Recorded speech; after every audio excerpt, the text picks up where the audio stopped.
Sir, usa ta sa karon, usa sponsor ta ani nga kalihukan karon. In collaboration with the celebration of the LGU as part of the Araw ng Kagitingan, okay, it is also our obligation to the members of the Order of Dimolay, as being taught in our cardinal virtues about patriotism. It is our sense of responsibility to also show to the world that we have that love for country. We are being guided by such tenets in order to propagate and instill that virtue within and among the members. It is our desire to foster unity among the members as well as all the citizens. For in Dimolay, we believe that no Dimolay shall fail as a citizen, as a leader, and as a man. So therefore, as part of our patriotic duties and obligation, we are actively participating in all obligatory days in our organization.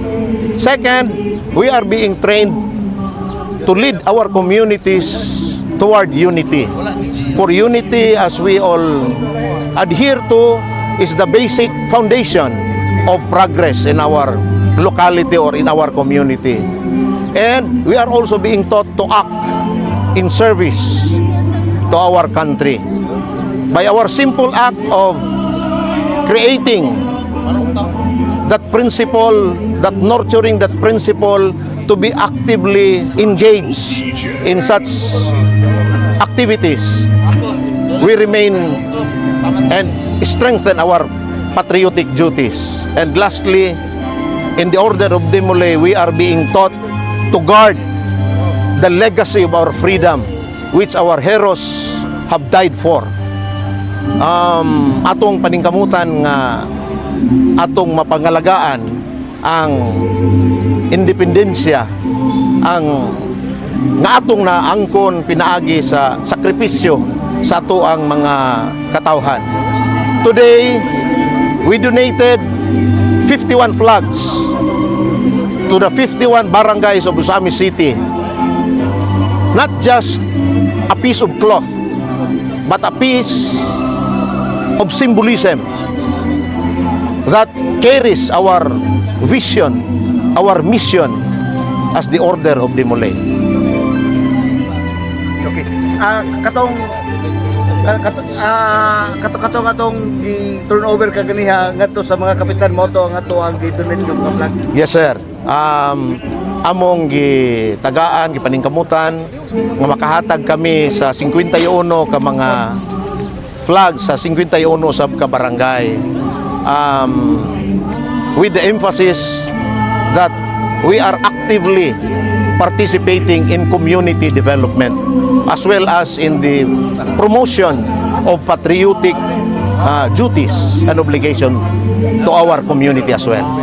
First time ba ni sir nga nag-donate ang Dimolay ng mga flags? First time lang nga na publicize.